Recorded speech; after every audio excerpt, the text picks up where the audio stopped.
ڈیرہ اسماعیل خان کے 4 تاریخی محلہ جات میں سے ایک یہ مجاہد نگر ہے، جس میں 1828 کے بعد کی گئی مہاجن قوم بھاٹیا کی تعمیرات قابل ذکر ہیں، اور یہ پرشکوہ 7 منزلہ دریا والی ماڑی یا 7 محلہ نام بھلے کوئی بھی پکاریں درشن کمال کے رکھتا ہے۔ اندرون شہر کے حالت یہ تھے، اس سائڈ پہ سارے ہندو کمیونٹی کے لوگ، بازار انہیں کا کاروبار تھا۔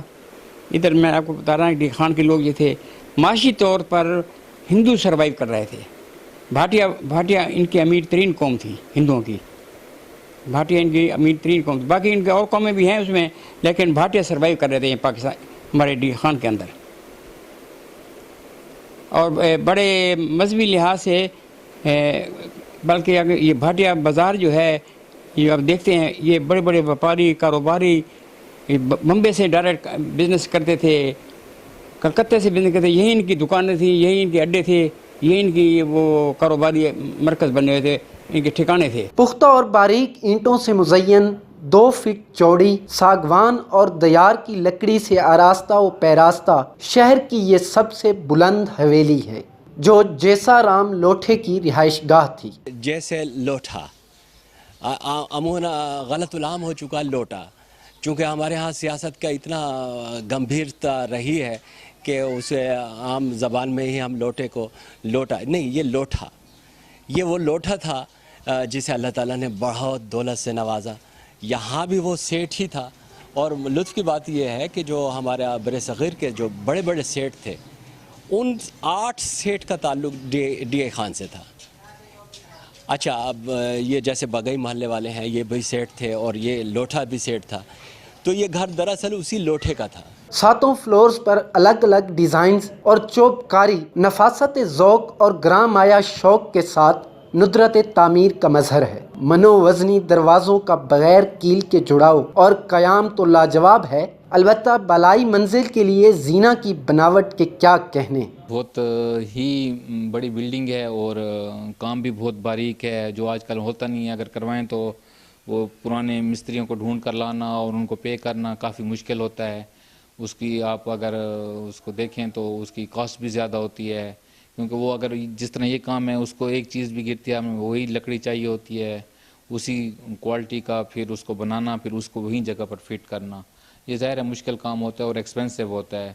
جب اس کو شروع میں ہم نے لیا تھا اور اس کے بعد کرائے پر دے دیا تھا، کرائے والوں نے جب فارغ کیا تو خراب کر کے دیا تھا، تو اس کو واپس مینٹین کرنے میں تقریباً اس ٹائم کے 35 لاکھ لگے تھے، جس کو کمپیریزن آپ کو اس طرح بتا دیتا ہوں کہ اس وقت سونا تھا تقریباً 5000 روپے تولہ۔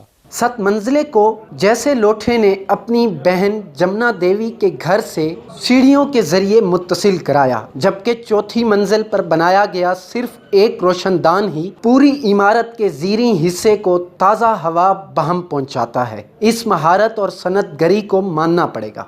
جیسے لوٹھے نے شہر میں پانی کے کنویں، تعلیمی ادارے اور اسپتال بھی تعمیر کرائے، جن کے بدلے رائے بہادر کا خطاب پایا۔ صاف پانی کے کنویں اور خیراتی ہسپتال آج بھی موجود ہیں۔ نہ ہندو الہائی مگر ترس ہے،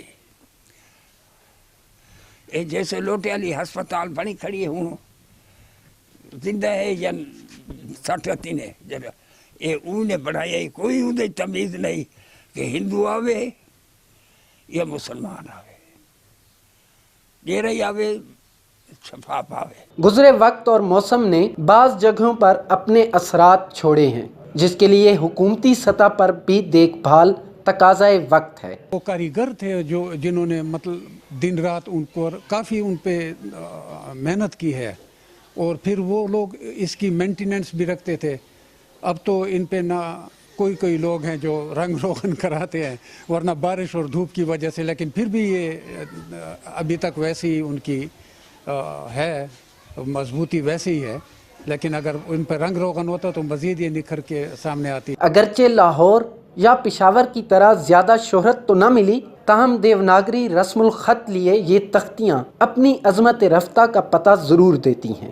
محلہ مجاہد نگر کے نام سے معروف ڈیرہ کا یہ گنجان آبادی پر مشتمل تاریخی عمارتوں کا حامل علاقہ ہے، جن میں سے ایک 150 سال پرانا یہ 7 منزلہ بھی شامل ہے۔ کیمرامین ملک حشمت کے ساتھ نصرت گنڈاپور، دامان ٹی وی، ڈیرہ اسماعیل خان۔